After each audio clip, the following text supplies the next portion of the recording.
Okay.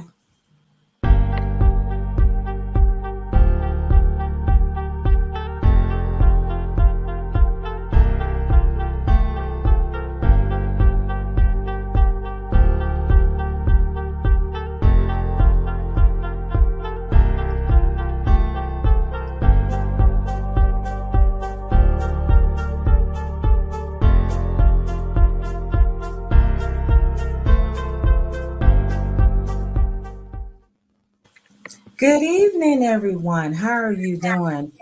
Welcome to my podcast, Buying and Selling with Bree.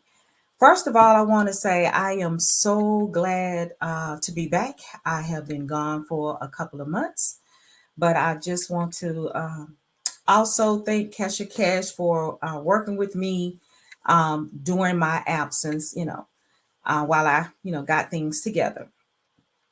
So, again, my name is Labrita Dews, and I am located in the Dallas Fort Worth area, and I am a realtor in the Dallas Fort Worth area. I have been a realtor now in the Dallas Fort Worth area. It'll be 10 years, October the 31st. I'm currently working on my broker, my broker license. So hopefully by the end of this year, I will have my broker license. Tonight, I'm only going to be here 30 minutes. But I want to talk about the home buying process. I know you've heard it over and over again. Realtors everywhere are talking about the home buying process, but you can never get too much information when you're talking about the home buying process. Right now, the market is a couple of months ago, the market was hot. Everybody was buying, interest rates was good. But then since the last couple of months, the interest rates have peaked, and that has taken uh putting a little fear in some of the home buyers that are wanting to buy. Let me say this. If you are still wanting to buy, I recommend that you still search out a local real estate professional and let them sit down with you to do a buyer's consultation so you can see where you are in this home buying process. Because even though the interest rate is high, you still may qualify to buy a house. It may not be at the price range that you need to be, but you're still able to buy a house. So let me say this. When you are planning to buy a home, try to plan out at least 6 months to a year. The reason why I say that is because you need to pull your credit for one. Look at your credit to make sure that you have good scores. Also, while you're looking at your credit report, you need to look at bills. See what have you been delinquent within the last 6 months or 90 days, because lenders do frown on that. You may have some credit lines that are at the end of the credit limit. You want to think about, paying that down. I have a question right here. It says, what's considered a good score? You have lenders that have different requirements for good score, but a good score to me is anything above now 620, definitely 640 and above. The higher your credit score, the lower your debt ratio, the more that you'll qualify for. Please try not to go buy a house with a 500 credit score or a 550 credit score. You may have lenders that do that, but the lenders that do that, your interest rate may be higher than the normal market rate. I'm not telling you not to go buy. What I would like you to do is find a real estate professional, and that real estate professional will send you to a lender. But first, before the real estate professional sends you to the lender, she's going to do a buyer consultation. She's going to sit down. He or she will sit down and speak with you, about everything to see if you are really ready to buy a house. If they think that you are ready to buy, or based on what you told them, they will send you to their preferred lender. Or if you have a lender that you want to go through, then you can do that. But always remember, you pull your credit score first. You pull your credit report, Experian, TransUnion, and Equifax. Experian is the largest credit bureau out there. So there may be some things that are on Experian that may not be on TransUnion, but Experian will have everything. TransUnion and Equifax may not have everything. And it also depends on the creditor themselves. Do they use them other two bureaus to report, the credit? Sometimes you have to look at all of that. When you go to Experian to pull your credit report, please make sure you get your scores. If you don't want a monthly fee, just make sure you do the one-time fee with your score so you can see where you are. Once you pull your credit report, you need to sit down. You need to look at your bills. You need to look at your debt ratio. You need to look at everything. So that way you can see where you are. One thing I will say, right now, a lot of people have student loans. A lot of people have student loans. They're in deferment, or some of them are even delinquent, or some of them may even be trying to, get them forgiven, or the program that's out there. Let me say this. If you are in deferment and your account is current, your credit is good, everything is good, that real estate professional will go ahead and send you to the lender. If you have student loans and they are delinquent and you haven't paid on them or set up a payment plan, what you need to do, if you have multiple student loans, you need to try to get them combined into one loan. It might take a couple of months to do that. Sometimes you got to have a lot of patience, but it can be done. Try to get them into consolidated into one loan. Since they have been deferred or since they are delinquent and you are trying to proceed to buy a house, all lenders have different requirements, but most lenders will want you to pay on that loan for at least 3-4 months. But again, every lender have different requirements. It is very important. It is very important to anyone in the process of buying a home to please check your student loans. That is one of the big reasons sometimes that people are not able to buy a home, because of the delinquency in the student loan. Not because you have a student loan, because you are delinquent in your student loan. Talk to a real estate professional. They'll send you to a lender. The lender will tell you what you need to do. You call the people that service your loan and get things worked out. Also, if I was a first-time home buyer, I probably would be a little nervous myself. But when you are trying to buy a house, make sure that you sit down and do your finances. After you look at your credit report, you look at everything, you get everything together, sit down and be realistic about what you can afford to buy. I say that because sometimes it just happens.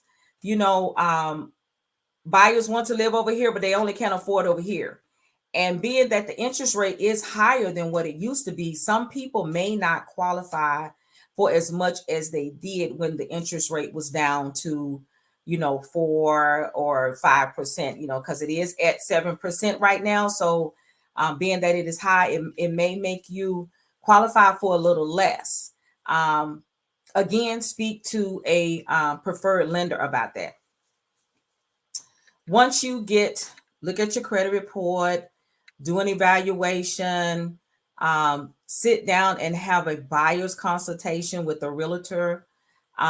They will let you know, like I said, they will send you to the lender. Once you get to the lender is going to require certain documents. They will not proceed until they have all those documents. They will work on your file, but they will not proceed until you have all those documents. The first thing that you need to have is 2 years of full tax returns. You must have a complete full 2 years of your tax returns. That means that, say for instance, if you was teaching in the Dallas-Fort Worth area and then you move to Austin, you're still in the same field. But if you was a teacher and you went to be a manager somewhere at a department store, that is a different field. So what you need to do is speak to that lender, and that lender will tell you how long you have to wait um, to apply for a loan, or you may not even have to wait. It depends on if your income went up or down. But most lenders require you to be in the same field, even if you transfer jobs. I have a question here. It says, how long will the process take now? A few months ago, it took longer just to get approved. Well, again, it depends on which lender you used. It depends on, did you provide all the documents that was required by the lender? So if the lender asked you for pay stubs and you didn't give it to him till 3 or 4 days later, when he gets that information, they're not going to immediately start working on your file, because there was other files, before you. So he'll work on it, and whatever rotation they had you in or whatever, when they get it, they put it in your file. So depending on the lender, depending on what documents that they ask you for, it takes to get approved. It might take 3 to 4 days. I really cannot say, but it depending on the lender, depending on if you provide everything that's needed for the lender to approve you. If you do not provide everything that they're saying, they're not going to proceed with your loan. But if you have any other questions, you can just give me a call, and I will, talk with you about that. And that is very important that she asked that question, because everybody will provide 2 years of tax returns. Everybody will provide the bank statements. Everybody will provide the pay stubs. Everybody will provide their employer information, their thrift savings, 401k. But sometimes, depending on your credit, depending on everything else, they may ask for additional documentation. Everybody approval process is different. Everyone have documents. Everybody have the same documents that they submit, but sometimes the lender may ask for additional information. And when they do, you just be honest with them. You don't have it, or you're going to work on giving it, what they ask. But a lot of times, if the buyer does not provide what the lender is asking for, that can hold up too. And also too, sometimes we work so much. Sometimes the lender may not call. Sometimes he may send an email or send a text, and we just didn't see it. But when we do see what the lender is asking for, please try to gather those documents and get it as soon as possible. Now, once you go through that process, once they get all the documents, the lender will send you either a pre-qual or a pre-approval. Let me back up a little. Sometimes when you apply for a loan, sometimes when you apply for a loan, they'll give you a pre-qualification. That pre-qualification is just based on the information that you put in the system. When I say that, that means whenever you go out to fill an application, if everything looks good, if your credit is good, if nothing is wrong, they'll give you a pre-qual. It's still the same thing, almost basically, but a pre-qual is they're giving you a pre-qualification without seeing some documentation.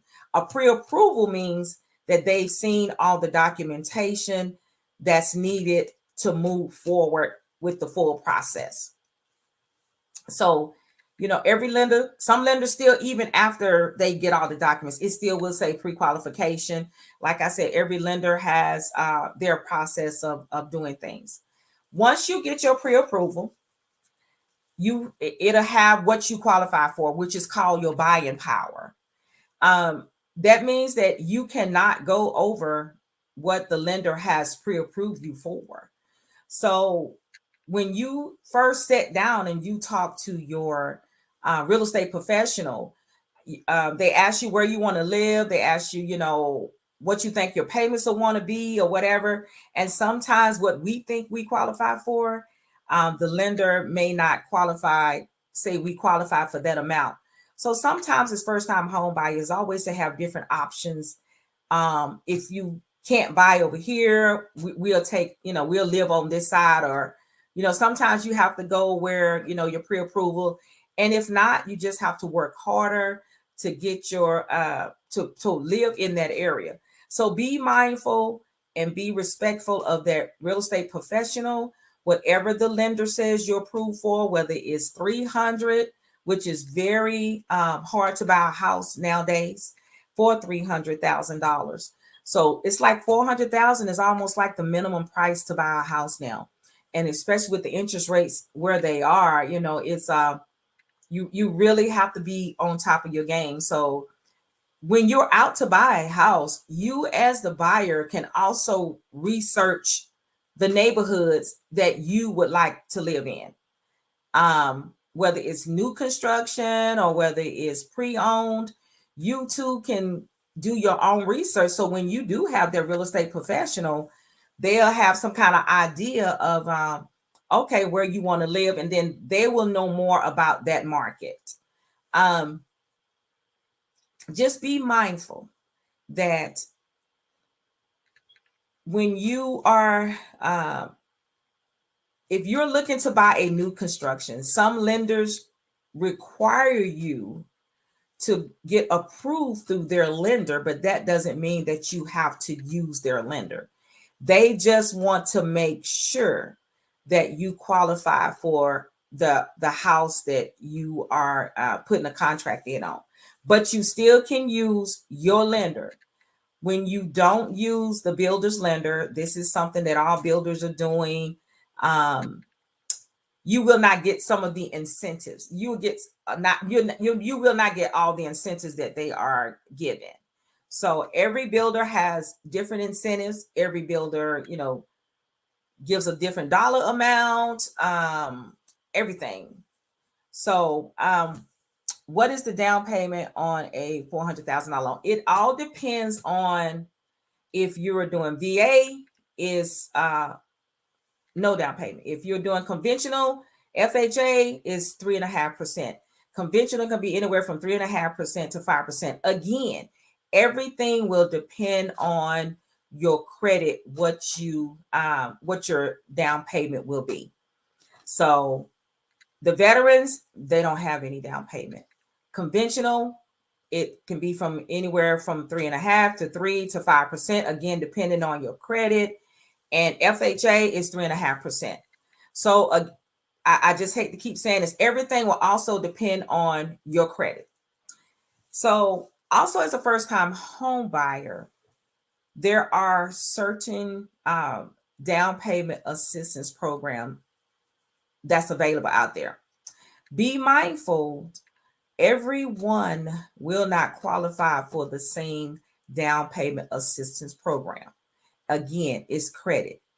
Every lender does not use the same down payment assistance program. So if I'm a lender, I may not use the one that has, a certain dollar amount, but another one does. That doesn't mean there's anything wrong with the lender. It's just that lender does not use that program. And also, please be mindful. Please make sure that you speak with your real estate professional and speak with your lender, because any down payment assistance program that you use will have a certain interest rate attached to it. And that is the interest rate that you will have to use that's attached to the down payment assistance. So again, any information that I am giving you, please be sure to talk to your lender, and they will definitely guide you in the right way and give you the information in writing of what I am speaking to you about. Don't ever, as a first-time home buyer, be afraid to speak to a real estate professional. Just step out there and just go do what you got to do. If you are wanting, you're afraid now, a lot of buyers are afraid to purchase a home because of the interest rate, because of what's going on, because of the price of the houses. Find you a good real estate professional that knows the market. Just tell them you would like to see if you qualify for a home. If the lender says you don't qualify right now, but you might qualify 3 to 6 months down the road, Um, just do what the preferred lender asks you to do, and you will be just fine. Sometimes when they give you a program to follow, if you follow what they say, sometimes you can get approved earlier. It really all depends. And so, just ask your real estate professional about it. Just ask anybody, for help, for guidance. You have friends that have recently bought a house or bought a house. Just speak to them, or maybe they have a lender or a realtor that you can talk to, especially if you don't know anyone. Also, too, when you are ready to buy a home, like I said, you might want to start 6 months to a year. Whatever credit you have, just take that credit, keep that credit, and pay that credit debt down. Do not make any new credit. If you got a car, a lot of times people go out and buy new cars, then they said 2 months later, I'm going to apply for a home. Well, sometimes, that'll, cut into their, what they qualify for. Be mindful of your credit. Be mindful of what you purchase. Be mindful of any new credit that you buy, because that will affect you buying a home, especially if you already have a lot of debt and you trying to pay down debt. But if you don't have a lot of debt, you still may not want to go, buy a new car or open up new credit card accounts. But I really recommend that you speak with your real estate professional, and the real estate professional will send you to a lender just to make sure that you are on the right path to buying a home. It can be done. It can be done. Just never give up on buying a house. Just buying a house. That is the one thing that we as Americans want to do, is own our own home. That is just such an accomplishment for us when we, purchase that house. It makes us feel. It makes us feel good. We have our own privacy. We have our own backyard. You can, do what you want to do to the inside of your house. It is really such a great thing, to buy a house. So just keep working hard to do what you need to do. And once you get started, go through your credit, work on your credit, you got things straight, you had a buyer's consultation with the realtor, she sent you to the lender gave you a pre-approval. Now is the time to start searching for your home. Please be mindful that we as real estate professionals, we do have other clients, and we will do whatever we can to get you in, to schedule your showings. We will do all we can as real estate professionals to make sure that we service all your needs. They will set up showing times when you are physically looking for a house in the area that you want to buy. The real estate professional, they go into the MLS and they will search in the area that you want to buy, and they will send you, what you're looking for. Once you get that list, you'll sit down, you'll go through that list, and you will pick out the houses that you want to see. The real estate professional then will schedule a showing with showing time. Please be mindful. Sometimes other realtors, like I said, we have other clients. They may not be able to get you to see the house on Monday. You send it to them Monday, you may not be able to see it Tuesday, or and they also too have to also go by when the seller will allow buyers to go into the house. So please remember that. I have a question, so let me answer the question.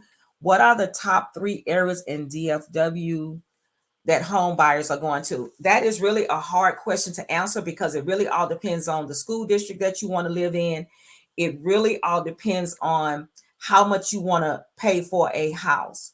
So Dallas Fort Worth as a whole is a great place to live. But with me, when my clients call, we sit down, we have a buyer's consultation. Most of the time, 99% of the time, they will tell me what school district that they want to be in. And so when they tell me what school district they want to be in, that's what we focus on. But a lot of areas are good, but it also depends on the price range that you are in, because some cities may not have houses. They all start at 500,000. Some cities may have houses. Like I talked to a salesperson today. She said they're building out there close, I think it's by 40 or somewhere. Some of those houses may start in the high 200s or over 300. So it really all depends on the area that you are wanting to live. So that is really not a question that I could really answer directly, but it depends on where you want to live as a parent, the school district, and everything. Again, that's what your realtor can help you with, is when you sit down and have a buyer's consultation. You sit down and you talk to them about the areas that you want to live. But remember, when you get pre-approved, that real estate professional will let you know what areas, where you can purchase a home. If you want to purchase Fort Worth, they'll tell you what side of Fort Worth can buy. Some areas Keller didn't maybe out of that $300,000 range, which it is out of that $300,000 range. So just be mindful. Your pre-approval can and will determine where you live. So did that answer their question? Are there any more questions out there for me?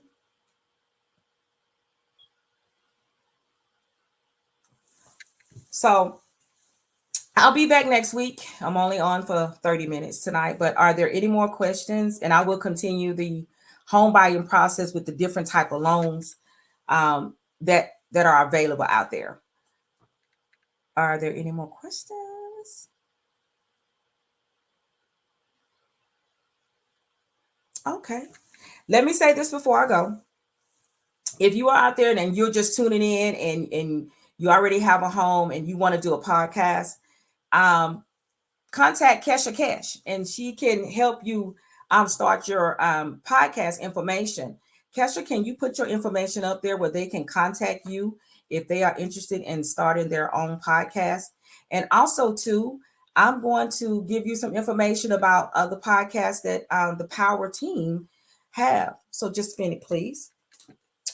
You can also tune in on, let me see here. Okay, current shows that that Kesha Cash probably have, the Power team have, on the first and third Wednesdays.